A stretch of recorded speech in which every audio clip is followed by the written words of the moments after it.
My father worked with a horse plough.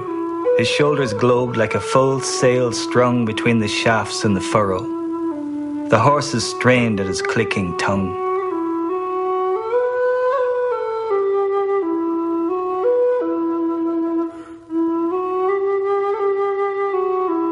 An expert, he would set the wing and fit the bright steel-pointed sock.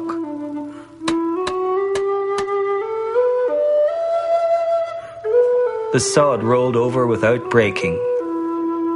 At the head rig, with a single pluck of reins, the sweating team turned round and back into the land. His eye narrowed and angled at the ground, mapping the furrow exactly. I stumbled in his hobnailed wake, fell sometimes on the polished sod. Sometimes he rode me on his back, dipping and rising to his plod. I wanted to grow up and plough, to close one eye, stiffen my arm. All I ever did was follow in his broad shadow round the farm. I was a nuisance, tripping, falling, yapping always. But today it is my father who keeps stumbling behind me and will not go away.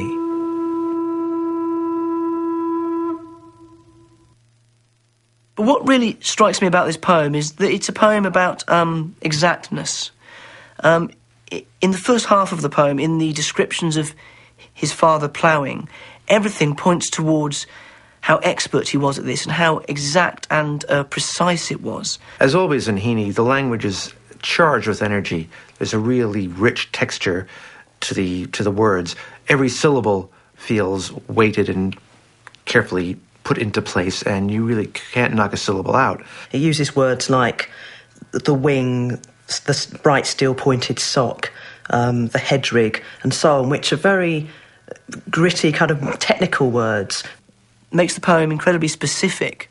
It gives it that detail which makes it really live.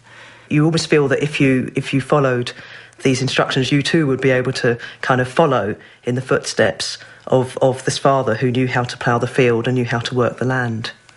For me, the opening image is just absolutely fabulous. His shoulders globe like a full sail strung between the shafts and the furrow. And immediately you can see the shape that his father makes when he's ploughing. His shoulders globed like a full sail strung between the shafts and the furrow. His father becomes like a ship, almost mythical, sailing off in front of him. The sod rolling over without breaking, that moist clay curling like butter. It's a beautifully visual image. But of course it's more than ploughing. He wants to plough the furrow exactly, to close one eye and stiffen his arm. It's a metaphor for poetry. I think Seamus Heaney is interested in particular in this poem in the turns of the verses. That A-B rhyming pattern also mirrors perfectly the action of ploughing. You go up one line, turn round, come back, go up, turn round. At the head rig, with a single pluck of reins, the sweating team turned round and back into the land. With a single pluck of reins. And there's this quite violent enjambment as we come round that corner, not just at the end of a line, but at the end of a stanza. And we have to have a little breath, almost literally a little breather. I stumbled in his hobnailed wake, fell sometimes on the polished sod. Sometimes he rode me on his back, dipping and rising to his plod. Obviously, the subject that this poem is dealing with is that inversion in the relationship between every father and son. It's a relationship of dependency where at some point, the balance of the scales swings and the father suddenly becomes more dependent upon the child. What he manages here so wonderfully, I think, is the relationship, the turn in the relationship between the father who's looking after the child yapping there behind him. And it's as if there's another metaphor that's lurking under this image, and that is the idea of the child hounding the father, which is probably where the word yapping comes into play.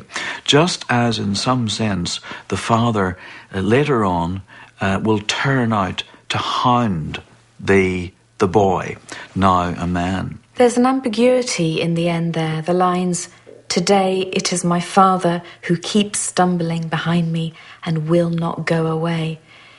Is the father literally stumbling, some old doddery man, behind the poet? Or is he a memory?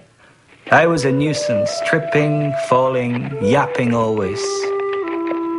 But today it is my father who keeps stumbling behind me and will not go away.